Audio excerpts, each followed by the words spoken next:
சிவாய நம. தென்னாடுடைய சிவனே போற்றி, எந்நாட்டவர்க்கும் இறைவா போற்றி. என்னை நினைந்து அடிமை கொண்டு என் இடர்கெடுத்து தன்னை நினையத் தருகின்றான். பொன்னை விரசுமகிழ் சோலை வியன்னாரையோர் முக்கன் அரசுமகிழ் அத்திமுகத்தான்.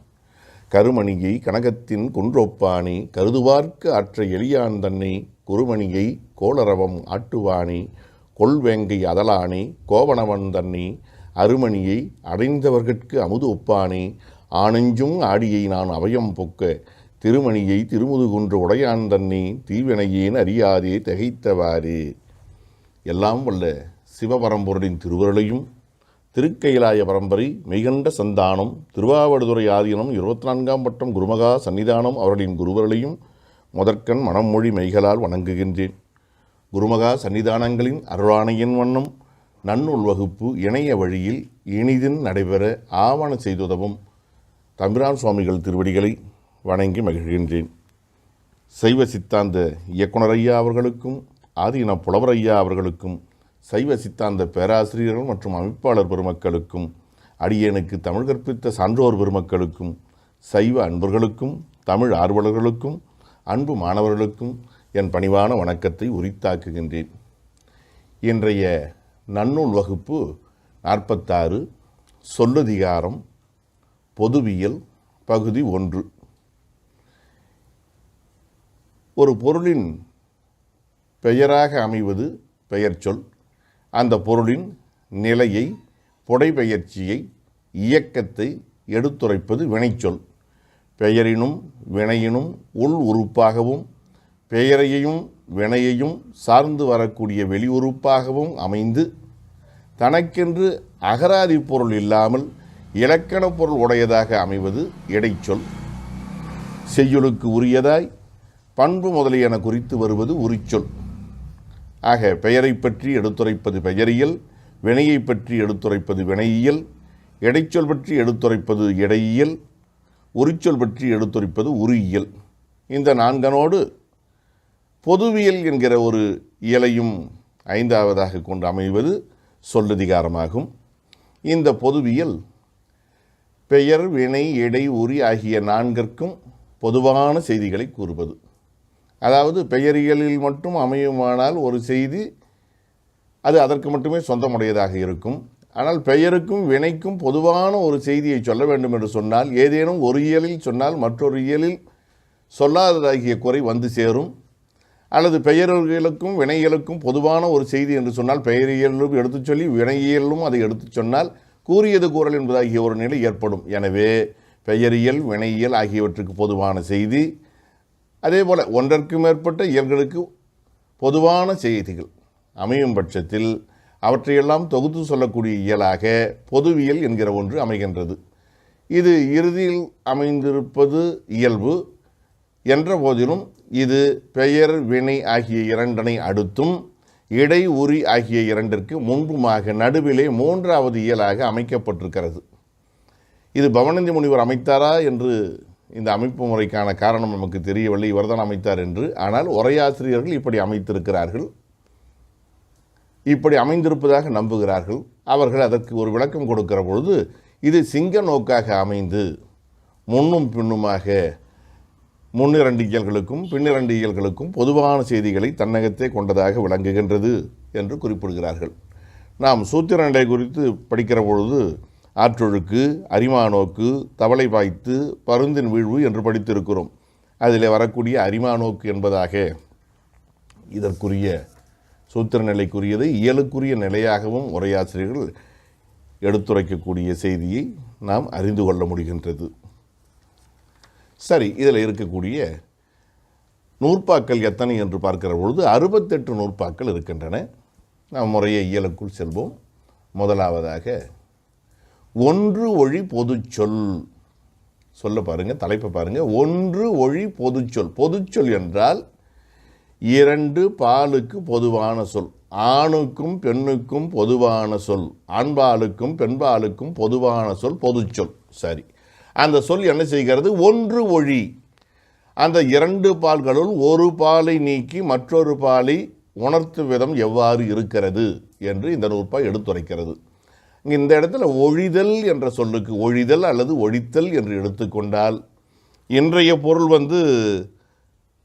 கொல்லுதல், அழித்தல், திருத்து கட்டுதல்னு பார்க்குறோம். அப்படி கிடையாது. அன்றைய பொருள் என்னென்னா நீக்குதல், ஒன்றை நீக்கி மற்றொன்றை உணர்த்துவது. அந்த ஒழித்தல் என்கிற சொல் பிற்காலத்திலே வன்பொருள் பேறு பெற்றுவிட்டது. மென்மையான நிலை இருந்தது, வன்பொருள் பேராக ஆகிவிட்டது. இயல்பாக இன்றைக்கும் சில இடங்களில் சொல்கிறோம், ஏதேனும் ஒரு பொருள் தொலைந்து விட்டால் அந்த பொருளை தொலைத்து விட்டேன், அதை எங்கேயோ ஒழித்து விட்டேன் என்று சொல்லக்கூடாது. ஒழித்தல் என்ற சொல்லுக்கு தவற விடுதல் அப்படிங்கிற அர்த்தத்தில் மென்பொருளாகவும் சில இடங்களில் கையாளுறோம். ஆக ஒன்று ஒழி பொதுச்சொல் என்று சொன்னால் ஒரு பெயர் சொல்லோ வினை சொல்லோ இரண்டு பாலுக்கும் பொதுவாக இருக்கிறது. அது ஏதேனும் ஒரு விதத்திலே குறிப்பின் அடிப்படையில் ஏதேனும் ஒரு நிலையில் ஒரு பாலை நீக்கி மற்றொரு பாலை உணர்த்துகிறது. இது எந்த திணைக்கு பொருந்தும்னா ரெண்டு திணைக்கும் பொருந்தும். இதை பற்றி பேசுகிறது இந்த நூற்பா. இரு திணை ஆண் பெணுள் ஒன்றனை ஒழிக்கும் பெயரும் வினையும் குறிப்பினானே. இருதினை ஆண் பெணுள் ஒன்றினை ஒழிக்கும் பெயரும் வினையும் குறிப்பினானே. இரு திணை, உயர்திணை அகிரிணை ஆகிய இரண்டு திணையின் கண்ணிலும் விளங்கக்கூடிய பெயரும் வினையும், அதாவது ஆண்பால் பெண்பால் ஆகிய இரண்டிற்கும் பொதுவாக வரக்கூடிய பெயர் சொல்லும் வினை சொல்லும் குறிப்பினாலே ஆண் பெணுள், ஆண்பால் பெண்பால் ஆகிய இரண்டனுள் ஒன்றினை ஒழிக்கும், ஒன்றினை நீக்கும், ஒன்றினை நீக்கி மற்றொன்றை உணர்த்தும். எப்படி உணர்த்தும்? குறிப்பினால் உணர்த்தும். எவை உணர்த்தும்? பெயரும் வினையும் உணர்த்தும். எங்கே உணர்த்தும்? இருதிணையின் கண்ணும் உணர்த்தும். சான்றாக 1000 மக்கள் போரிடச் சென்றனர். இங்கே பாருங்க, மக்கள் என்பது ஒரு பொதுச்சொல்லாக இருக்கிறது, சென்றனர் என்பது ஒரு பொதுச்சொல்லாக இருக்கிறது. மக்கள் என்பது ஆணுக்கும் பெண்ணுக்கும் பொதுவான ஒரு பெயர் சொல். சென்றனர் என்பது ஆண்பாலுக்கும் பெண்பாலுக்கும் பொதுவாக இருக்கக்கூடிய ஒரு வினைச்சொல். ஆனால் போரிட என்கிற அந்த குறிப்பு இடம்பெறுகிற பொழுது இது பெண்பாலை நீக்கி ஆண்பாலை உணர்த்துகிறது. பெரும்பான்மை கருதி அர்த்தம் பண்ணணும். பெண்கள் போரிட போக மாட்டாங்களான்னு கேட்க வேண்டாம். பெருந்தேவி பொறை உயர்த்த கட்டில் கீழ் 4 மக்கள் உளர். பெருந்தேவி அரசமாதேவி பொறை உயர்த்தன்னா கரு உயர்த்த, அதாவது மகவு என்ற பிரசவித்த அந்த கட்டிலின் கீழே 4 மக்கள் உளர். 4 அங்கே இருக்கிறாங்கன்னா அப்போ அவங்க யாராக இருக்க முடியும்? 4 மக்கள் என்று பார்க்கிற பொழுது அந்த மக்கள் என்பது இரு பாலுக்கும் பொதுவாக இருக்கிறது, உளர் என்பதும் 2 பாலுக்கும் பொதுவாக இருக்கிறது. ஆனால் அந்த பொறை உயர்த்தல் என்கிற குறிப்பை வைத்து சிந்திக்கிற பொழுது அது உயர்தனையின் கண்ணே ஆண்பாலை நீக்கி பெண்பாலை உணர்த்துகிறது. இது உயர்தனைக்கு. அதே போல் அகிரணைக்கு பார்த்தோம்னா இப்பெற்றங்கள் உழவு ஒழிந்தன. பெற்றம் என்பது மாற்று வகையில் எருது பசு இரண்டுக்கும் பொதுவாகிய ஒரு சொல் பெற்றம். உழவு ஒழிந்தன. இப்போ பெற்றம் என்பது இப்பெற்றங்கள் உழவு ஒழிந்தன வச்சுக்குவோம். பெற்றங்கள் அல்லது பெற்றம் என்று பார்க்கிற பொழுது இது ஆண்பால் பெண்பால் இரண்டுக்கும் பொதுவான சொல். ஒழிந்தன அது பெயர் சொல், ஒழிந்தன ஒரு வினைச்சொல், பொதுவான வினைச்சொல். ஆனால் உழவு என்கிற குறிப்பை வைத்து நாம் பார்க்கிற பொழுது இது பசுவை நீக்கி எருதை உணர்த்துகிறது, பெண்பாலை நீக்கி ஆண்பாலை உணர்த்துகிறது. அதே போல் இப்பெற்றங்கள் பால் சொரிந்தன என்று பார்க்கிற பொழுது இப்பெற்றங்கள் ஆண்பால் பெண்பால் இரண்டுக்கும் பொதுவாகிய ஒரு பெயர் சொல்லாக பொது பெயராக இருக்கிறது. சொரிந்தன ஆண்பால் பெண்பால் இரண்டுக்கும் பொதுவாகிய வினையாக இருக்கிறது. ஆனால் பால் என்கிற குறிப்பை வைத்து பார்க்கிற பொழுது இது எருதை நீக்கி பசுவை உணர்த்துகிறது, ஆண்பாலை நீக்கி பெண்பாலை உணர்த்துகிறது. அப்போ அகிரணையிலையும் அந்த மாதிரி ஒரு பாலை நீக்கி ஒரு பால் உணர்த்துவதை பார்க்க முடிகிறது. இதைத்தான் இங்கே சொல்லியிருக்காங்க. இருதினை ஆண் பெணுள் ஒன்றினை ஒழிக்கும், ஒன்றை நீக்கி மற்றொன்றை உணர்த்தும். எது? பெயரும் வினையும் குறிப்பினானே. பெயர் சொற்களும் வினை சொற்களும் இரண்டுக்கும் பொதுவாக அமைந்தாலும் ஏதேனும் ஒரு குறிப்பின் அடிப்படையில் உணர்த்துவது உண்டுன்னு சொல்கிறாங்க. எல்லா சொல்லும் உணர்த்தும்னு இதுக்கு அர்த்தம் கிடையாது. சில சொற்கள் இப்படி உணர்த்துவதற்கான வாய்ப்பு இருக்கிறது. இது பெயரியல் வினையியல் இரண்டுக்கும் பொதுவானது. ஆகவே தான் இதை பொதுவியலில் வைக்க வேண்டிய ஒரு சூழ்நிலை ஏற்பட்டது. ஏதேனும் ஒரு இயலில் சொல்லி ஒரு இயலில் சொல்லாமல் விட்டாலும் மட்டும் இரண்டு இயலையும் அடுத்தடுத்து இதே செய்தியை சொன்னாலும் திரும்ப சொல்லுதல் மாதிரியான ஒரு நிலை இருக்கும். எனவே இரண்டுக்கும் பொதுவாக சுருக்கமாக சொல்கிறதுக்கான உத்தி முறையாக இவர் தனியே பொது விதிகளில் இதனை அமைத்து கொண்டார் என்று நம்மால் உணர முடிகின்றது.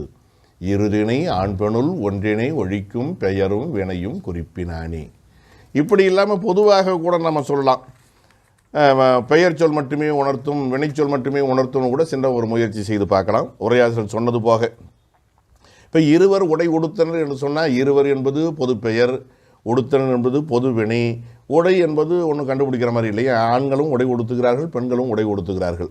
இதுவே இருவர் வேட்டி உடுத்தனர், உடனே வேட்டி என்கிற பெயர் சொல் ஆண்பாலை உணர்த்துகிறது. இருவர் சேலை உடுத்தனர், அந்த சேலை என்கிற பெயர் சொல் பெண்பாலை உணர்த்துகிறது, ஆண்பாலை நீக்கி. அந்த மாதிரி இருவர் சமைத்தனர், அங்கே பாருங்கள் வினைச்சொல்லையே உணர்த்துகிறது. ஆண்கள் சமைக்க மாட்டாங்களான்னு அர்த்தம் கிடையாது. பொதுவான நிலையில் பெரும்பான்மைக்கு நம்ம இங்கே சிந்திக்கிறோம். இருவர் சமைத்தனர் என்று பார்க்கிற பொழுது ஆண்பாலை நீக்கி பெண்பால் உணர்த்துகிறது. இருவர் பொருதனர், போர்க்களத்தில் பொருதனர் என்று பார்க்கிற பொழுது பெண்பாலை நீக்கி ஆண்பாலை உணர்த்துகிறது. இப்படி வெறுமனே பெயர் சொற்களும் வினைச்சொற்களும் உணர்த்துவதாக ஒரு பொருள் பண்ணுவதற்கும் வாய்ப்பு இருக்கிறது. முன்பு சொன்னது உரையாசிரியர் சொன்னது, பெயர் சொல் வினைச்சொல் இரண்டும் ரெண்டு, அதாவது பொது பெயரும் பொது வினையும் நடுவில் ஏதோ ஒரு சொல் வழியாக குறிப்பினால் அறிதல் என்பது அவர்கள் சொன்னது. நாம் பொதுவாக வாக்கியத்தை அமைத்து பார்க்கும்பொழுது ஒரு பெயரோ ஒரு வினையோ இப்படி உணர்த்துவதற்கும் வாய்ப்பு இருக்கிறது. அவர்கள் சொன்ன உதாரணத்திலும் அப்படி தான் இருக்குது. பால் சொரிதல், பால் என்கிற குறிப்பு, உழவு என்கிற குறிப்பு, அதெல்லாம் பெயர் சொற்கள் தானே. அதை வைத்து நம்மால் கண்டுபிடிக்க முடியுது. அதில் பொறை உயர்த்தல் என்பது மட்டும்தான் ஒரு வினைச்சொல்லாக இருக்கிறது. மற்றதெல்லாம் பெயர் சொல்லை வைத்து நம்மால் கண்டுபிடிக்க முடிகிறது. சரி, அடுத்த நூற்பா சில பெயர் வினைகளில் ஈற்று அயல் திரிதல். பெயர் சொற்கள்லையும் வினைச்சொற்கள்லையும் ஈற்று அயல் திரிதல், ஈற்று அயல் எழுத்து திரிதல். சான்றாக நல்லார் ஒருவர் உளரேல் அவர் பொருட்டு எல்லாருக்கும் பெய்யும் மழை என்கிறது ஔவையாருடைய மூதுரை. நல்லார், நல்லார் ஆர் என்று வருகிறது. அது சில இடங்களில் நல்லோர் என வருவதும் உண்டு. நல்லோர் யார்கொள் அழியர்தாமே என்கிறது குறுந்தொகை. ஔவையார் பாடலில் நல்லார் என்று இருக்கிறது, குறுந்தொகையில் நல்லோர் என்று இருக்கிறது. இதில் எது சரி என்று கேட்டால் இரண்டுமே சரிதான். நல்லார் என்பது தான் இயல்பு வடிவம். அது நல்லோர் என தெரிவதும் உண்டு. எங்கே தெரியும்? செய்யுள்ள தெரியும். கட்டாயம் தெரியணும்னு அவசியம் கிடையாது, தெரிவதற்கான வாய்ப்பு இருக்கிறது. இல்லைனா ஔவையார் அவங்களும் திரிச்சு நல்லாருன்னு சொல்லாமல் நல்லோர் என்றே சொல்லியிருப்பார்கள். ஆ என்றும் சொல்லலாம், ஓ என்றும் சொல்லலாம். ஆ என்பது இயல்பு நிலை, ஓ என அது தெரிவதும் உண்டு என்று நம்முடைய இந்த நூற்பா பேசுகிறது. அதே மாதிரி கற்றல் கேட்டல் உடையார் பெரியார் கையால் தொழுதேத்த பெற்ற மூர்ந்த பரமாபுரமே விய பெம்மான் இவனென்றே தோடுடைய சிவியன் பதிகத்தில் வரக்கூடிய பாடல் தொடர் இது. பெரியார் என்று பார்க்கிற பொழுது ஆர், பெரியார் என்று இருக்கிறது. இதுவே இன்னும் பெரிய புராணத்தில் பார்க்கிற பொழுது மேலாம் பெரியோர் பலகாலும் வெகுண்டோன் அடிக்கே என்று ஒரு தொடர் வருகிறது. சண்டீச நாயனார் புராணத்தில் வருகிறது. மேலாம் பெரியோர். அதே மாதிரி திருமுருகாற்று பார்த்தீங்கன்னா பெரியோர் எத்தும் பெரும் பெயரியவுள் பெரியோர். ஞானசம்பந்த தேவாரத்தில் பெரியார், திருமுருகாற்றுப்படையிலையும் பெரிய புராணத்திலையும் பெரியோர். நம்ம இங்கே எடுத்துக்கிட்டது மட்டும். இப்போ எது சரினா இரண்டுமே சரிதான். பெரியார் என வருவது இயல்பு, அது பெரியோர் என தெரிந்து வருவதும் ஏற்றுக்கொள்ளப்படும். இது பற்றியதாக இந்த நூற்பா அமைகிறது. நூற்பாவை இனிமேல் முறையாக பார்க்கலாம். பெயர் வினை இடத்து நாளாராயா ஈற்று அயல் ஆவோ ஆகலும் செய்யுளுள் உரித்தே. பெயர் இடத்தும் வினை இடத்தும் நாளாராயா இவை உயிர்மை வடிவத்தில் இருந்தாலும் இது இன்னு இல்லு இரு இஜ்ஜு என்று அர்த்தம் பண்ணிக்கணும். இன் என்பது ஆண்பால் இரு, ஆண் என்று வருவது. இல் பெண்பால் இரு, ஆள் என்று வருவது. இர் ஆர் பலர்பால் இரு, உயர்தனை பலர்பால் இரு, உயர்தனை ஆண்பால், உயர்தனை பெண்பால், உயர்தனை பலர்பால். ஆய் முன்னிலை ஒருமை. இந்த நான்கும் ஈற்று அயல், ஈற்றயல் எழுத்து திரிந்து. எப்படி திரிந்து? ஆ ஓ அகலும் ஆண் என்று இருக்கிற ஆ ஓன்னு மாறுது. இப்படி எல்லாத்துலேயும் இந்த 4 சொற்களையும் ஆ ஓ ஆகலும், ஆகிய தீரும் கிடையாது, ஆகலும் ஆகாமல் இருப்பதும் உண்டு. செய்யுளுள் உரித்தே, செய்யுளின் கண்ணே இப்படி வரக்கூடிய நிலையும் உண்டு. ஆகாரம் ஓகாரமாகி வருதலும் உண்டு. எப்படி வருது பார்க்கலாம். வில்லோன் காலன கழலே, வில்லோன் காலன கழலே, வில்லான் என்பது வில்லோன் என வந்தது. ஆண்பால். ஆண் ஆ ஓ ஆயிடுதா, குறுந்தொகையில் வரக்கூடியது தான். தொடியோல் மெல்லடி மேலவும் சிலம்பே, அதே பாடல்ல தொடியால் தொடியோல் பெண்பாலுக்கு வந்துடுதா. நல்லோர் அழியர் யார்கள் தாமே, அதே பாடலில் வரக்கூடியது. நல்லோர் ஆர் பாடல்பால், அது நல்லோர் வந்துடுதுங்களா.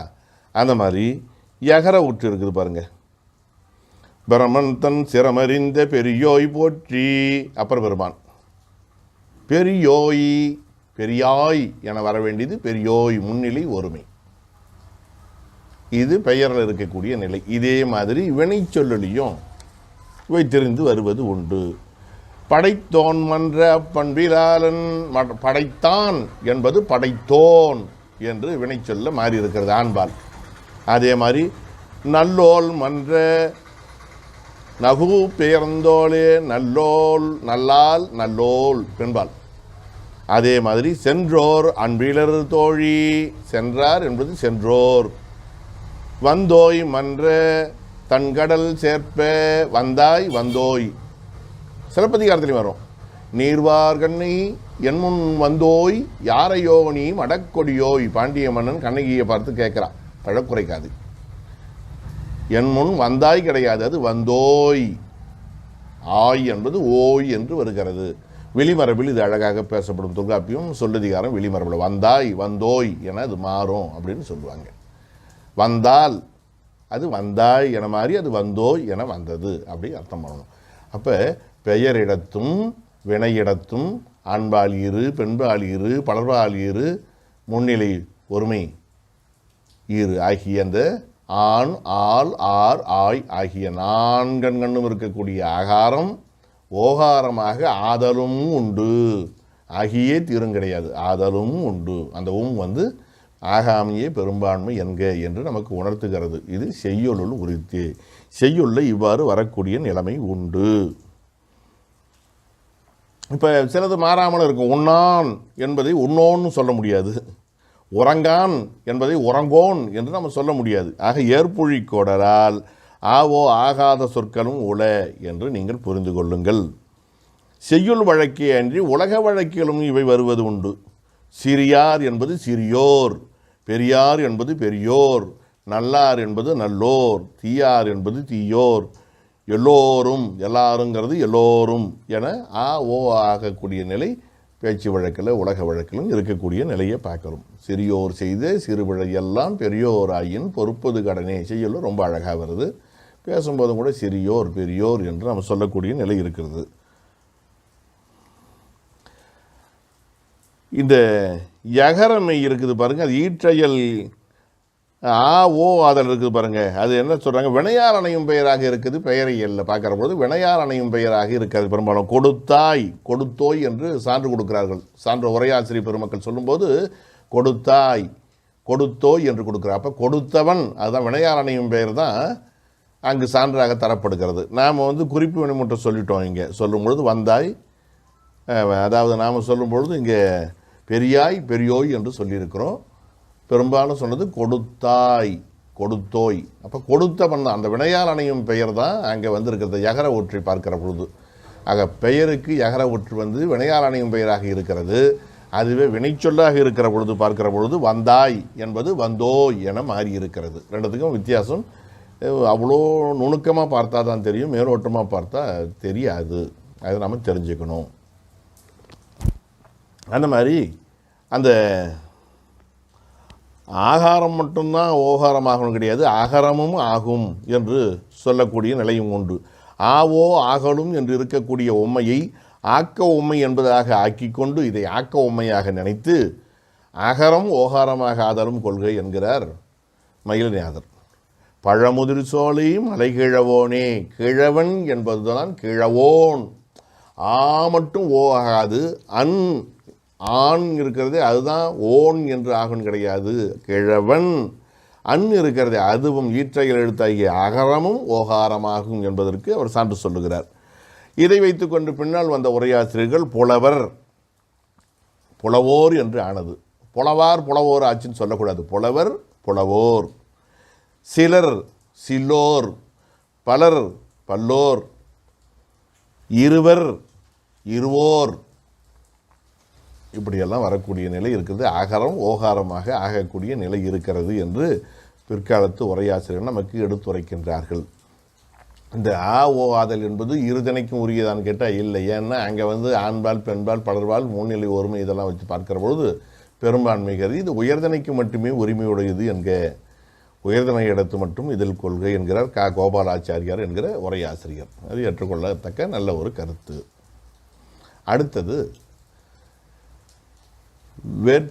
எதிர்மறையிலும் உடன்பாட்டில் மட்டும் கிடையாது, எதிர்மறையிலும் உருவும் வினையீரும் திரியாமை.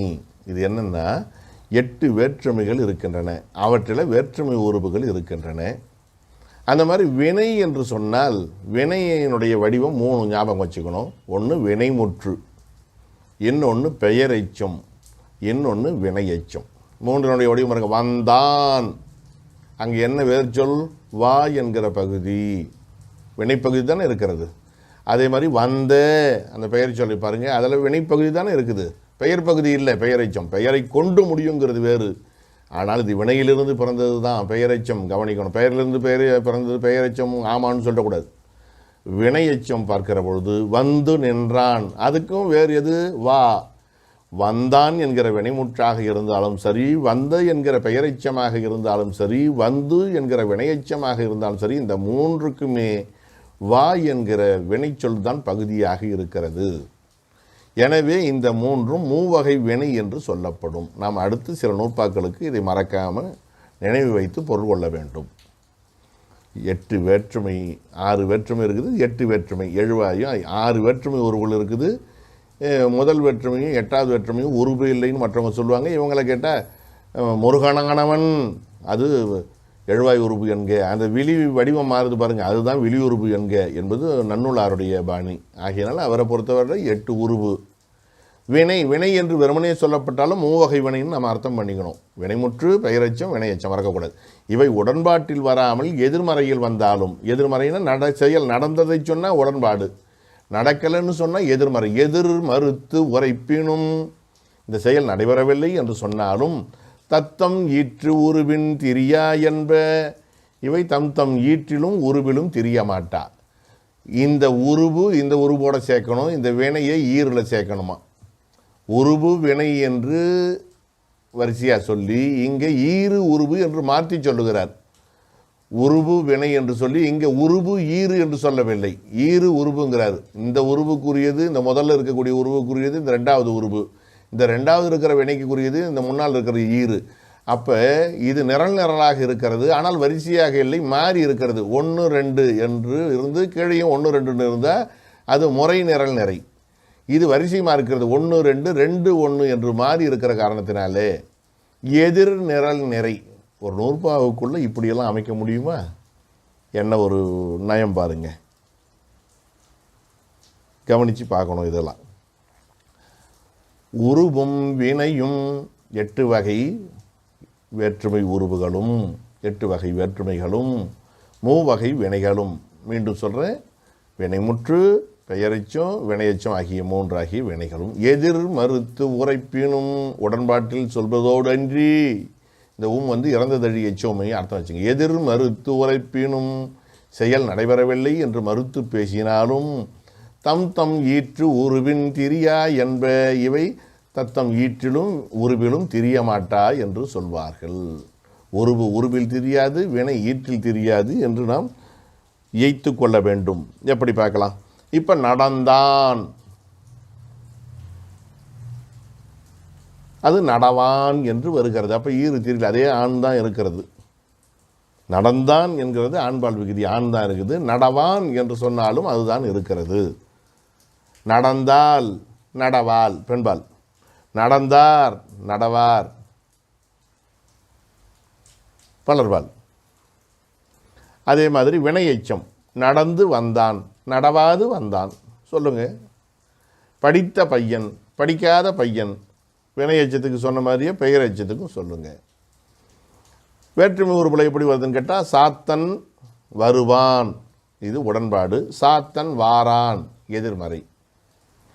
குடத்தை வனைந்தான், குடத்தை வனையான். வாளால் எரிந்தான், வாளால் எரியான். வரிசையாக முதல் வேற்றுமை, ரெண்டாம் வேற்றுமை, மூன்றாம் வேற்றுமை. புலவர்க்கு கொடுத்தான், புலவர்க்கு கொடான். ஊரின் நீங்கினான், ஊரின் நீங்கான். ஆறாம் வேற்றுமை அது மாதிரி. முருகனது வருகை, முருகனது வாராமை. அவங்க எழுதுறாங்க முருகனது அது சாத்தனது உண்மை, சாத்தனது எண்மைன்னு எழுதுகிறாங்க அவங்க. முருகன் எண்மைன்னு ஏன் சொல்கிறது? முருகன் உண்மை தான்.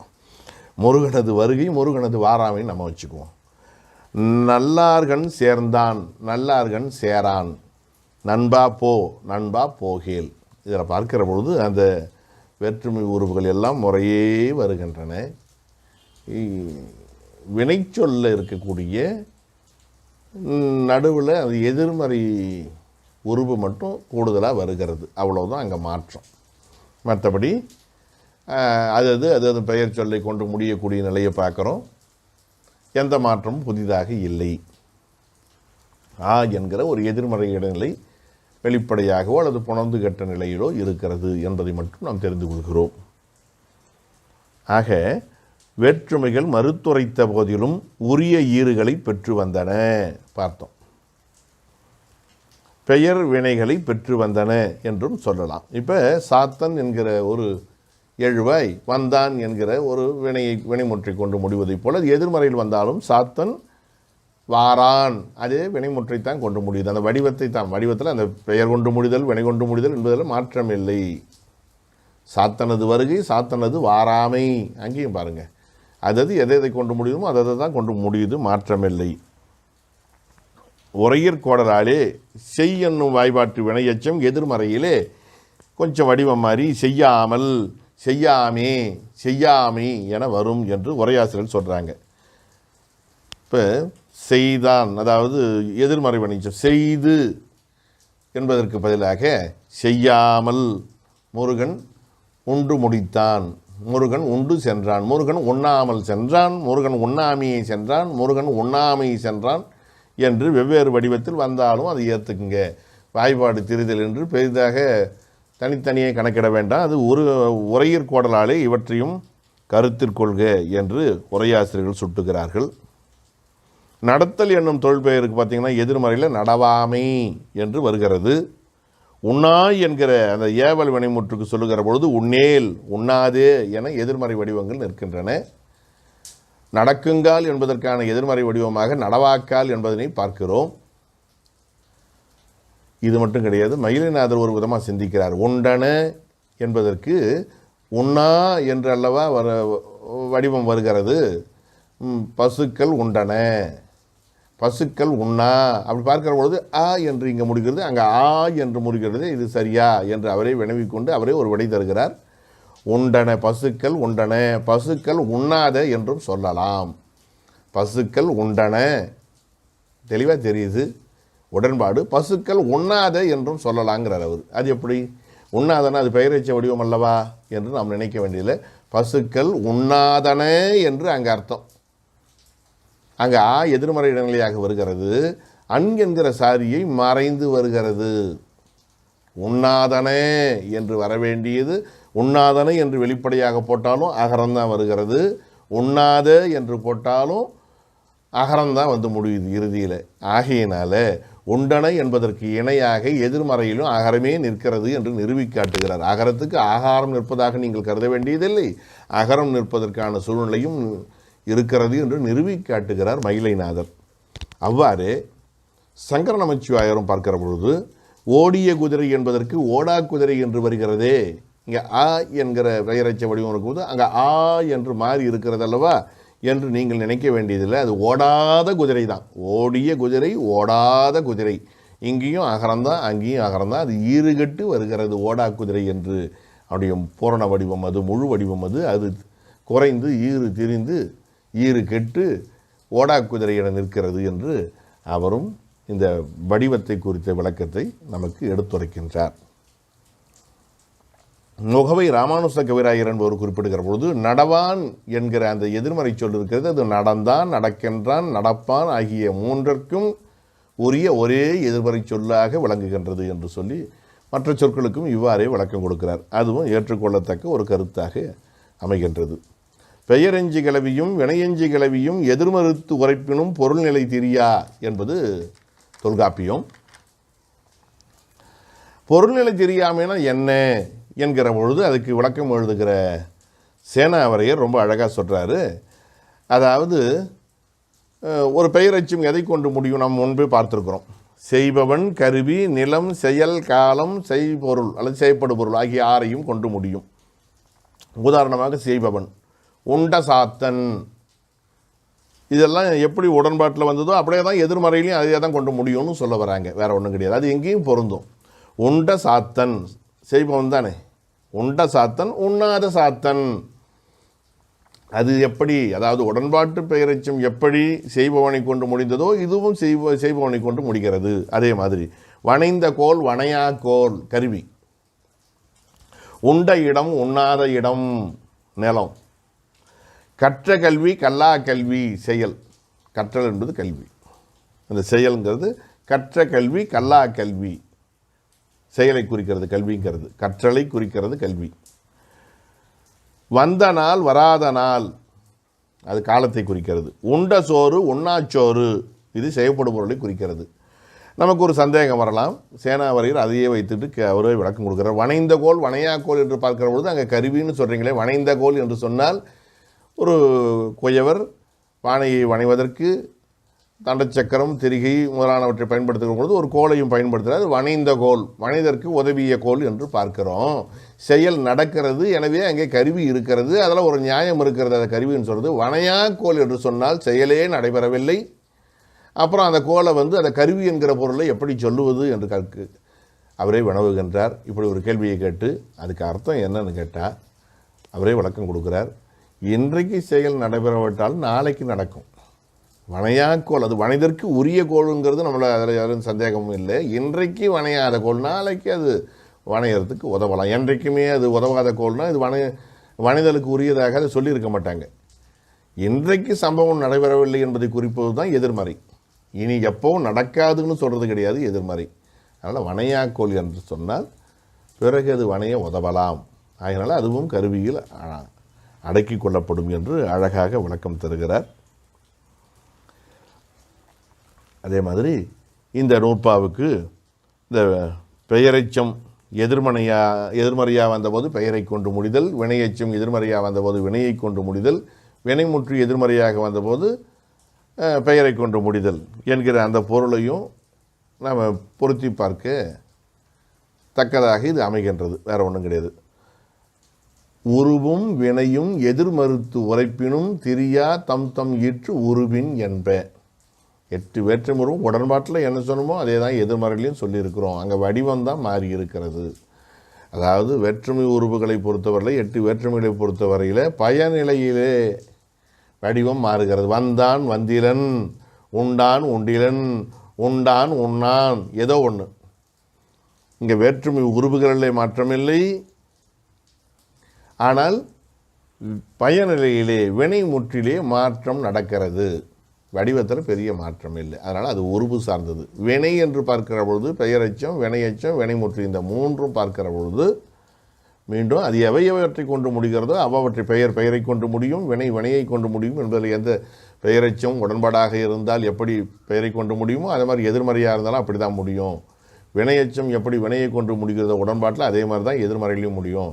வந்தான் முருகன் என்று பார்க்கிற பொழுது ஒரு முற்று எப்படி பெயரை கொண்டு முடியுமோ அப்படித்தான் வாரான் முருகன் என்பதும் முடியும் என்று தெளிவாக இவர் எடுத்திருக்கக்கூடிய முறையை பார்க்கிறோம். நல்ல ஒரு நூற்பா. உருவும் வினையும் எதிர்மறுத்து உரைப்பினும் திரியா தம் தம் ஈற்று உருவின் என்ப. இவை எதிர்மறையில் வந்தாலும் இவற்றுடைய வடிவம் லேசாக மாறலாம் ஒழிய அமைப்பு முறை மாறவில்லை. பொருண்மைக்காக சில இடைச்சொற்கள் மாறி இருக்கின்றன, கூடியிருக்கின்றன, அதுதானே ஒழிய வடிவ மாற்றம் கிடையாது. அடுத்தது உருவும் வினையும் அடுக்கி முடிதல். எப்படி? உருபு பல அடுக்கினும் வினை வேறு அடுக்கினும் ஒருதம் எச்சம் ஈருற முடியும். உருபு பல அடுக்கினும், உருபுன்னா அந்த 8 வேற்றுமை உருபுகள் விரிந்தோ தொக்கோ வந்து விரவி வந்தாலும் சரி, விரவின கலந்து வந்தாலும் சரி, அல்லது வெவ்வேறாக வந்தாலும் சரி, அவை பலவாக அடுக்கி வந்தாலும் உருபு பல அடுக்கினும், ஒரு உருபு அடுக்கினாலும் சரி, பல உருபு அடுக்கி வந்தாலும் சரி, அவை மறைந்து வந்தாலும் சரி, விரிந்து வந்தாலும் சரி, அவை ஒருதம் எச்சம் ஈருற முடியும். கடைசியில் எப்படி வழக்கமாக முடியுதோ அப்படி தான் முடியும். முருகன் வந்தான் என்று சொன்னால் அதே முருகன் என்கிற ஒரு பெயர் சொல் வந்தான் என்கிற வினை சொல்லை கொண்டு தான் முடியும். முருகன் ஏதாவது ஒரு பொருளை குடத்தை வணைந்தான் என்று சொன்னால் அதே குடத்தை வணைந்தான் என்று சொன்னால் நடுவில் வந்து என்னென்ன சொற்கள் மாற்றம் அடைந்தாலும் சரி, அந்த முழுமை என்பது கெடாது. அதாவது தொடர் அமைப்பு கெடாதுன்னு சொல்ல வராங்க, வேற ஒன்றும் கிடையாது. தமிழில் உருபு பல அடுக்கணும், இவை எத்தனை முறை அடுக்கி வந்தாலும் சரி, ஒன்றே பல முறை வந்தாலும் சரி, பல வடிவங்கள் வரிசையாக வந்தாலும் சரி, வடிவ அமைப்பிலே முழுமையில் எந்த மாற்றமும் இல்லை. அந்த மாதிரி வினை வேறு அடிக்கணும். இந்த வினையை நாம் முன்ன சொன்ன மாதிரி வினை முற்றுக்கள் அடுக்கி வருதல், பெயரெச்சங்கள் அடுக்கி வருதல், வினை எச்சங்கள் அடுக்கி வருதல் என்று வந்தாலும் ஒருதம் எச்சம் ஈருற முடியும். அவை எத்தனை நடுவில் வந்தாலும் அந்த முதல் இருக்கிறது எதை கொண்டு முடிக்கிறதோ அதே மாதிரி தான் எல்லாம் முடியும். வினைமுற்று என்பது பெயரை கொண்டு முடியும், பெயரெச்சம் என்பது பெயரை கொண்டு முடியும், வினையச்சம் என்பது வினையை கொண்டு முடியும். அது எத்தனை முன்பு சொன்னது பொருண்மை அடிப்படையில் எதிர்மறையில் வந்தாலும், இங்கே சொல்றது அடுக்கி வருதல்.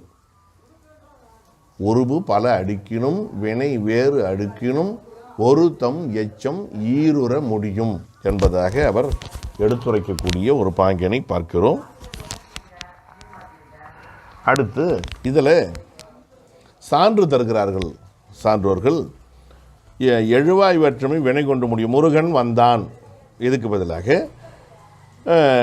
2ஆம் வேற்றுமை 4ஆம் வேற்றுமைலாம் கலந்து இந்த சொல் வரது உண்டு. முருகன் கந்தனோடு வீட்டிற்கு வந்தான். பாருங்கள், முருகன் கந்தனோடு வீட்டிற்கு வந்தான். 3ஆம் வேற்றுமை 4ஆம் வேற்றுமை கலந்து வருது பாருங்கள். அதை விட 6ஆம் வேற்றுமை 2ஆம் வேற்றுமை 7ஆம் வேற்றுமை 3ஆம் வேற்றுமை எல்லாம் கலந்து வர்றதும் உண்டு. முருகன் யானையது கோட்டை நுனிக்கன் பொருளுக்கு வாளால் குறைத்தான்.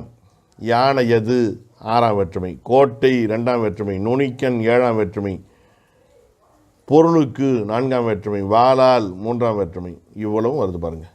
குறைத்தான். இப்படி ஒரு தொடரில் பல வேற்றுமை உருவுகள் அடுக்கி வரலாம். இது உரையாசிரியர்கள் சொல்கிறது, வெளிப்படையாக வருது. இதெல்லாம் சில நேரத்தில் மறைந்து வர்றதும் உண்டு. எப்படின்னா, வேந்தன் வாளை கையன்கண் கொண்டான் என்பது வேந்தன் வாளை கையன்கண் 2ஆம் வேற்றுமையும் 7ஆம் வேற்றுமையும். வேந்தன் வாள் கை கொண்டான், அங்கே 2ஆம் வேற்றுமையும் 7ஆம் வேற்றுமையும் மறைந்திருக்கின்றன. அப்படி வர்றதும் உண்டு. ஐ உருவு அடுத்தடுத்து வருது. சாத்தனையும் கொற்றனையும் வாழ்த்தினான். ஐ உருவு சாத்தனையும் கொற்றனையும் வாழ்த்தினான்.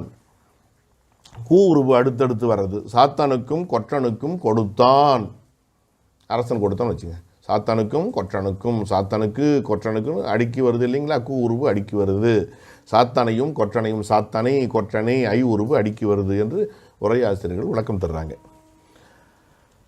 ஐ உருவு மறைந்து பலவாக அடுக்கி வருதலும் உண்டு, மறைந்து வர்றது உண்டு. அருளையும் அறத்தையும் உடையான் என்பதற்கு பதிலாக அருளறம் உடையான். அருளையும் அறத்தையும் உடையான் என்பதற்கு பிறகு அருளறம் உடையான் என்று விளக்கம் கொடுக்குறாங்க. இது உரையாசிரியர்கள் சொல்லியிருக்கக்கூடிய நிலை. ஆனால் நாம் யோசித்து பார்க்கும்பொழுது தொல்காப்பியத்தோடு கொஞ்சம் சேர்த்து சிந்திக்கிற பொழுது ஒரு சில சிந்தனைகள். தொல்காப்பியர் என்ன பண்ணுறாரு, இதனை ஒத்த நூற்பாவாக அவர் எழுதுகிற பொழுது, உருவு தொடர்ந்து அடுக்கிய வேற்றுமை கிளவி ஒரு சொல் நடைய பொருள் செல் மருங்கே என்று அவர் வேற்றுமை மயங்கியில் சொல்கிறார். அது இந்த நூற்பாவோடு ஒப்பிடத்தக்கதாக இருக்கிறது. உருவு தொடர்ந்து அடுக்கிய வேற்றுமை கிளவி ஒரு சொல் நடைய பொருள் செல் மருங்கே. இதற்கு உரை எழுதுகிற பொழுது தெய்வம் சிலையார் ரொம்ப அழகாக மற்றவர்களிருந்து வேறுபட்டு புதிய ஒரு விளக்கத்தை தரார். அவர் என்ன சொல்றாரு, ஒரு உருவு ஒரு செய்யுளுள் அடுத்தடுத்து அடுக்கி வருதல் உண்டு. ஒரே உருவுங்கிறார். உருவு தொடர்ந்து அடுக்குதல். அவர் என்ன சொல்றாரு, அவர் சொல்ற நடையில் பார்க்க போனால், 5 கரத்தனை ஆனை முகத்தனை 5 கரத்தனை ஆனை முகத்தனை ஐ இந்தின் இளம்பிறை போலும் எயிற்றனை நந்தி மகந்தனை ஞானக் கொழுந்தினை பொந்தியில் வைத்து அடி போற்றுகின்றேனே. இந்த வரிசையாக வந்தது யார்? ஒரே ஆள் தான். கரத்தனை, முகத்தனை, எயிற்றனை, மகந்தனை, கொழுந்தினை எல்லாம் ஒருத்தரையே கொடுத்தனா ஐ வரிசையாக அடுக்கி வர்றதை பார்க்குறோம். இதுதான் ஒரு உருவு அடுக்கி வருதல் என்பது அவர் சொல்லக்கூடிய நிலை. இதே மாதிரி மற்ற நிறைய நூல்கள் உண்டு. மாலோன் மருகனை, மன்றாடி மைந்தனை, கந்தர் அலங்காரம், ஏகநாயகனை, இமயவர்க்கு அரசை, இது திருவிசைப்பா, இப்படி நம்ம சொல்லிக்கிட்டே போகலாம். அதுதான் முதல்ல நம்ம சொல்லிட்டோமே என்று கேட்டால் அதற்கும் எதுக்கும் வித்தியாசம் இருக்குது. முன்ன சொன்னதை கொஞ்சம் கவனித்து பார்த்தீங்கன்னா தெரியும். சாத்தானுக்கும் கொற்றனுக்கும் கொடுத்தாங்கிறது அவங்க என்ன சொல்கிறாங்க? 4ஆம் வேற்றுமை உருவு அடுக்கி வருதல் சொல்கிறாங்க. உண்மையாக கவனித்தா சாத்தானுக்கும் கொற்றனுக்கும் கொடுத்தான் என்பது எண்ணுமை தொடராகத்தான் இருக்கிறது. சாத்தானுக்கும் கொற்றனுக்கும் தான் அடுக்கி வர்றதை பார்க்குறோம் நம்ம, எண்ணுமை. அதே மாதிரி சாத்தானையும் கொற்றனையும் வாழ்த்தின அங்கேயும் எண்ணுமை தான் சிறப்பிடம் பெறுற மாதிரி தெரியுது. அதனால் அதை விட இது பரவாயில்லைன்னு தோணுது. அதனால் இந்த 5 கரத்தனையும் நம்ம கொஞ்சம் ஒப்பிடலாம், இந்த இடத்துல பொருத்தி பார்க்கலாம். இது உருபு பல அடுக்குதலுக்கு பார்த்தோம். வினை வேறு அடுக்குதல் என்று பார்க்கிற பொழுது நாம் சொன்னோமே, வினைமுற்று அடுக்கி வருதல், பெயரெச்சம் அடுக்கி வருதல், வினையெச்சம் அடுக்கி வருதல். அது உரையாசிரியர் என்ன சொல்கிறாங்கன்னா, ஆடினான் சாத்தன். ஆடினான்ங்கிறது ஒரு வினைமுற்று, சாத்தன் என்கிற பெயரை கொண்டு முடிகிறது. இதுவே ஒன்றுக்கு மேற்பட்ட வினைமுற்றுக்கள் வந்தாலும் உடனே அதுக்காக அது பெயரை கொண்டு முடியாமல் வேறு எதையாவது கொண்டு முடியுமான்னு சந்தேகப்பட வேண்டாம். ஆடினான் பாடினான் சாத்தன். ஆடினான் என்கிற வினைமுற்று எப்படி சாத்தானை கொண்டு முடிகிறதோ அதே மாதிரி தான் பாடினான் என்கிற வினைமுற்றும் சாத்தானை கொண்டு முடியும். ஆடினான் பாடினான் சாத்தன். இதை சேர்த்து எழுதுகிற பொழுது ஆடி பாடினான் சாத்தன் என்று முற்று எச்சமானது, அது வேறு செய்தி. அதை இங்கே கொண்டாந்து கலக்க வேண்டாம். ஆடினான் பாடினான் அங்கே அடுக்கி வர்றதை பார்க்குறோம். எப்படி அந்த முதல் வினைமுற்று பெயரை கொண்டு முடிக்கிறதோ அடுத்த வினைமுற்றும் அதைத்தான் கொண்டு முடியும். இது தெருநிலை வினைமுற்றுக்கு. குறிப்பு வினைமுற்று இளையல் மெல்லியல் மடந்தை. இளையல் மடந்தை, மெல்லியல் மடந்தை. அது குறிப்பு வினைமுற்றாக இருந்தாலும் சரி, தெருநிலை வினைமுற்றாக இருந்தாலும் சரி, பெயரை கொண்டு தான் முடியும். அதனால் இளையலும் மடந்தை தான், மெல்லியலும் மடந்தை தான். இப்படி இது அடுக்கி வந்தாலும் சரி பெயரை கொண்டு முடிக்கிறது. இதே மாதிரி பெயரெச்சம். கற்ற கேட்ட பெரியார். கற்ற பெரியார், கேட்ட பெரியார். கற்ற என்கிற பெயரெச்சம் எப்படி பெரியாரை கொண்டு முடிகிறதோ கேட்ட என்பதும் அதே மாதிரி அதே பெரியாரை கொண்டு தான் முடிகிறது. இது தெருநிலை பெயரெச்சம் அடுக்கி வருதல். நெடிய பெரிய மனிதன். நெடிய என்கிற ஒரு குறிப்பு பெயரெச்சம் மனிதன் என்கிற அந்த பெயரை கொண்டு முடிகிற மாதிரி பெரிய என்கிற அதே குறிப்பு பெயரெச்சமும் அடுக்கி வந்த நிலையில் மனிதன் என்கிற அதே பெயரை கொண்டு முடிகிறதாக நெடிய பெரிய மனிதன். இது குறிப்பு முற்று, அதாவது குறிப்பு பெயரெச்சம் அடுக்கி வருதல். அதே மாதிரி வினையெச்சம். கற்று கேட்டு அறிந்தான். கற்று அறிந்தான். கற்று என்கிற வினையெச்சம் அறிந்தான் என்கிற வினைமுற்றை கொண்டு முடிகிறது. அதே மாதிரி கேட்டு என்கிற வினையெச்சமும் அறிந்தான் என்பதை கொண்டு முடிகிறது. இது தெருநிலை வினைமுற்று. அதே மாதிரி குறிப்பு வினையெச்சம் எப்படி வரும்? விருப்பின்றி. தெருநிலை வினையெச்சம் எப்படி வந்தோ அது மாதிரி குறிப்பு வினையெச்சம் விருப்பின்றி வெறுப்பின்றி செய்தான். விருப்பின்றி செய்தான், வெறுப்பின்றி செய்தான், சாந்த நிலை இருக்கு. ஆகையினால இதுவும் குறிப்பு வினையெச்சமும் அடுக்கி வந்து செய்தான் என்கிற அந்த வினைமுற்றை கொண்டு முடியக்கூடிய நிலையை பார்க்கிறோம். தொல்காப்பியர் வினையியல்ல ஒரு நூற்பா அமைச்சிருக்கார். பன்முறையானும் வினையெஞ்சு கிளவி சொன்முறை முடியாது அடுக்குணபரினும் முன்னது முடியுமன் பொருளே. இதற்கு சேனாவரையர் விளக்கம் தருகிற பொழுது அவர் என்ன சொல்கிறாரு? ஒரு வாய்பாட்டான் அடுக்கி வந்தாலும் இது வினையெச்சம் பற்றி பேசுது, பெயரெச்சத்துக்கும் இது பொருந்தணும் உரையாசிரியர் சொல்லுவாங்க, அது வேறு செய்தி. தொல்காப்பிய நூற்பா பெயரெச்சம் அது வினையெச்சம் பற்றி பேசுது, பெயரெச்சத்துக்கும் இது பொருந்தும் என்பார்கள், அது இருக்கட்டும். வினையெச்சம் அடுக்கிறத பற்றி பேச வருகிற விளக்கம் தருகிற சேனாவரையர் என்ன சொல்கிறாரு? ஒரு வாய்பாட்டால் அடுக்கி வருதலும் பல வாய்பாட்டால் அடுக்கி வருதலும் என்று இது இருவகைப்படும்னு சொல்லி அதுக்கு சான்றும் தருகிறார். உண்டு தின்று ஓடி பாடி வந்தான். இது செய்து என்கிற ஒரே வாய்பாட்டில் அமைந்தது. சாத்தன் உண்டு வந்தான், தின்று வந்தான், ஆடி வந்தான், ஓடி வந்தான், பாடி வந்தான். சேர்த்து சாத்தன் உண்டு தின்று ஓடி பாடி வந்தான். வரிசை அடிக்க வருது. ஆனால் ஒரே வாய்பாடு எல்லாமே. உண்டு தின்று ஓடி பாடி ஆடி எல்லாம் செய்து என்கிற ஒரே வாய்பாடு வரலாம். பல வாய்பாட்டால் வர்றதும் உண்டு. சாத்தன் உண்டு பருகு தின்குபு வந்தான். சாத்தன் உண்டு சாப்பிட்டுட்டு பருகு பருகி விட்டு தின்குபு தின்றுட்டு வந்தான். சோறு உண்டான், நீர் பருகினான், ஏதோ முறுக்கு தின்று கொண்டு வந்தான். அங்கே பார்த்தீங்கன்னா உண்டு என்பது செய்து என்கிற வாய்பாடு, பருகு என்பது செய்யு என்கிற வாய்பாடு, தின்குபு என்பது செய்பு வாய்பாடு. அது கூ என்கிற சாரியை பெற்று செய்பு வாய்பாட்டு தின்குபுன்னு வந்தது. உடனே செய்குபு வடிவம்னு ஒன்று இருக்குதான்னு கேட்கக்கூடாது. செய்து, செய்யு, செய்வு ஆகிய 3 வாய்பாடுன்னு வருது. இல்லை என்னென்ன ஒரு வாய்பாட்டுக்கு மேலே பல வாய்பாடுகள் வரலாமான்னு கேட்டால் வரலாம். ஆனால் காலக்குழப்பம் பொருள் குழப்பம் இல்லாமல் பார்த்துக்கணும். அதை எழுதுறது சாமர்த்தியமாக எழுதணும். நூல் அமைக்கிறோம், செய்யுள் அமைக்கிறோன்னு சொன்னால் சாமர்த்தியமாக அமைக்கணும். பொருள் குழப்பமோ காலக்குழப்பமோ ஏற்படாமல் இருந்தால் அடுக்கி வருதலில் எந்த பிரச்சனையும் இல்லை. இது வழுவா என்று கேட்டால் வழு இல்லை. பொதுவாக உடன்பாட்டில் வருவதைப் போல எதிர்மறையில் வரும் என்று கடந்த நூற்பாவில் சொன்னார் போல இங்கேயும் அடுக்கி வந்தால் இதில் ஏதாவது வலு உண்டோ என்று கேட்டால் இதுவும் வழா நிலை தான். அது ஒரு பெரிய குற்றம் கிடையாது. ஒரு வினைமுற்று எப்படி பெயரை கொண்டு முடியுமோ நடுவில் எத்தனை வினைமுற்று வந்தாலும் அதே பெயரை கொண்டு முடியும். ஒரு வினையச்சம் எப்படி வினையை கொண்டு முடியுமோ நடுவில் எத்தனை வினையச்சம் வந்தாலும் அதே வினையை கொண்டு முடியும். ஒரு பெயரச்சம் எப்படி பெயரை கொண்டு முடியுமோ அதுக்கு நடுவில் வரிசையாக எத்தனை பெயரச்சம் அடுக்கி வந்தாலும் அதே பெயரை கொண்டு முடியும் என்று நமக்கு தெளிவுபடுத்துகின்றார். ஆனால் உருபு பல அடுக்கி வருதல், வினை வேறு அடுக்கி வருதல் என்கிற 2 நிலை இருக்கின்றன. அந்த வினை வேறு அடுக்குதலுக்கு இப்படி நாம் அர்த்தம் பண்ணிக்கணும். இதில் இந்த பெயரச்சம் வினையச்சம் இவையெல்லாம் அடுக்கி வருகிற பொழுது இடையீடின்றி அடுக்கி வருதலே பொருந்தும், இடையீட்டு வருதல் பொருந்தாதுங்கிற மாதிரி ஒரு குறிப்பை தருகிறார் மாதவ சிவஞான யோகிகள். இப்போ கற்று கேட்டு மகிழ்ந்தான் என்பதில் சிக்கல் கிடையாது. அது அடுத்தடுத்து வந்திருக்கிறதுனால அது அடுக்கி வருதல் சந்தேகம் இல்லை. ஆனால் சொல்லரும் சூற்பசும் பாம்பின் தோற்றம் போல் மெல்லவே கருயிருந்து இன்று மேலளார் செல்வமே போல் தலை நெறி தேர்ந்த நூல் கல்வி சேர் மாந்தரின் இறைஞ்சி கைத்தவே என்று சிவக சித்தாமணி பாடல் வருகிறது என்று சொன்னால் அங்கே இருந்து நிறி இறைஞ்சி என்று வருகிறதே இது அடுக்கி வருதல் ஆகுமோ என்று கேட்டால் இல்லை. நடுவில் ஏகப்பட்ட சொற்கள் வருகின்றன. அடுத்தடுத்து வர்றது தான் நம்ம ஏற்றுக்கலாமே ஒழிய இது ஒரு நெடுந்தொடரில் வரக்கூடிய அமைப்பு. இங்கே அடுக்கி வர்றதை பற்றி இங்கே சொல்லப்படலை. அது அடுக்கி வந்தன அல்ல என்பதாக அவர் தம்முடைய உரையின் கண்ணை எடுத்துரைக்கின்றார்.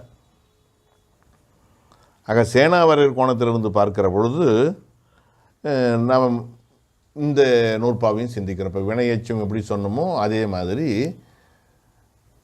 இந்த உருவையும் நம்ம சிந்திக்கலாம். சேனாவரையர் பார்வையில் பார்க்கிற பொழுது இந்த ஒன்று அடுக்கி வருது, ஒரு வாய்பாட்டால் அடுக்கி வருதல், பல வாய்பாட்டால் அடுக்கி வருதல் அப்படின்னு சொன்னோம் இல்லைங்களா. இப்போ 5 கரத்தனை ஆணை முகத்தனை அது ஒரு வாய்பாட்டால் அடுக்கி வருதல். தெய்வச்சிலையார் உரைக்கு ஏற்ற மாதிரி சொன்னாலும் சரி, இங்கே உரையாச்சு நம்ம சேனாவரையர் பார்வையில் சொல்கிறேன்னு நான் சொல்லியிருக்கேன். 5 கரத்தனை ஆணை முகத்தனை ஒரே வாய்பாடு அடுக்கி வருதல். இது பல வாய்பாட்டால் அடுக்கி வர்றதுக்கும் வாய்ப்பு இருக்கிறது. இப்போ 7ஆம் வேற்றுமை உறுப்புன்னு வச்சிங்களேன், கண், கால், அகம், புறம், இடம், வளம் என்று நிறைய வேற்றுமை உறுப்புகள் இருக்கின்றன. அதெல்லாம் வரிசையாக வர்றதா வச்சுங்க. இப்போ நம்ம நேரடியாக சொல்ல முடியல.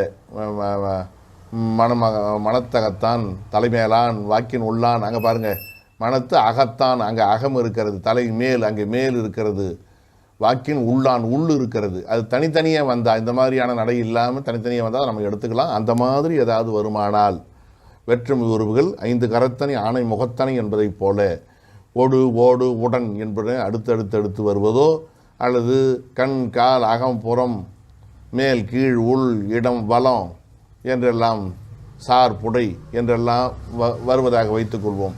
அப்படி வந்தாலும் இந்த வடிவத்துக்கு அது பொருந்தும். இங்கே சொல்ல உருவு பல அடிக்கணும். ஒரு உருவு அடிக்க வேற்றுமை உருவுகள் ஒன்றாய் அடுக்கி வந்தாலும் பலவாய் அடுக்கி வந்தாலும் ஒரே வேற்றுமைக்குரிய பலவாக அடுக்கி வருதல் என்று நம்ம இங்கே கொஞ்சம் புரிஞ்சுக்கணும். வினை வேறு அடுக்கணும். அது மாதிரி வினைமுற்றுக்கள் அடுக்கி வருதல், பெயரெச்சங்கள் அடுக்கி வருதல், வினையச்சங்கள் அடுக்கி வருதல் என்று வந்தாலும் ஒரு தம் எச்சம் ஈருற முடியும். அவை எதை கொண்டு முடியுமோ அதை கொண்டு முடியும். அதில் ஒன்றும் குற்றம் வந்து விடாது என்பதாக எடுத்துரைக்கக்கூடிய பாங்கினை நம்மால் உணர முடிகின்றது. இந்த அளவுக்கு இன்றைய வகுப்பை சிந்திக்க திருவருளும் குருவருளும் துணை நின்றமையை நெஞ்சார நினைந்து நிறைவு செய்வோம். அடுத்த வகுப்பில் ஏனைய குறித்து சிந்திக்கலாம். நன்றி, வணக்கம்.